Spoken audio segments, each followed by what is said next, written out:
Welcome back to my Fairy Bread series, where we raise awareness for the Pajama Foundation who are changing the lives of Australian kids in foster care. Today's recipe is a fairy bread slice. This one combines the nostalgia of a vanilla slice, I guess, with that fairy bread inspired topping. We're going to start with our delicious crunchy base of wheat biscuits, self-raising flour, caster sugar, desiccated coconut. Give that a really good mix. You want to get it well combined, and then you're going to make a little bit of a well in the center to add your melted butter. Stir that really, really well, and then just press it into the bottom of a loaf pan. I've used a loaf pan because I think it gives me cleaner slices. It's just my preference. Into the oven for about 20 minutes or just until it looks golden brown. Then you're going to pop that aside to cool completely while we work on our custard. No one likes lumpy custard filling, so we are going to add about a quarter cup of the milk that we have ready for our custard into the custard powder and give that a really good whisk so there's absolutely no lumps. You're then going to add the remaining milk and give it a really good stir, and then slowly add your cream and your condensed milk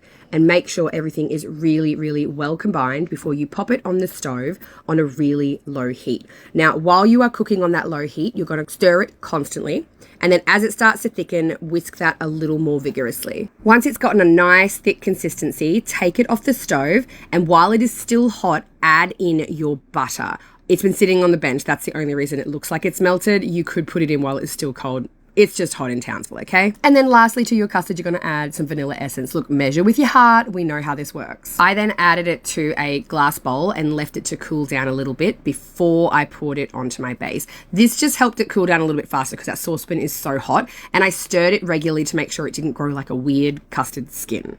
So once you've poured your custard mixture over your cooled biscuit base, you're just going to cover that in some cling wrap. Look, do the cling wrap dance. It's infuriating, whatever, but get it into the fridge with that cling wrap on, otherwise you are going to get a gross custard skin. I then gave it a couple of hours before I added the sprinkle top, and then a few hours later again it had had a chance to set properly and I was able to slice it. I don't even like custard and I really loved this slice, and the kids too, obviously. I can't wait to share more recipes with you while we continue to raise awareness about Fairy Bread Day and the Pajama Foundation. They're doing incredible work and I'd love for you to support.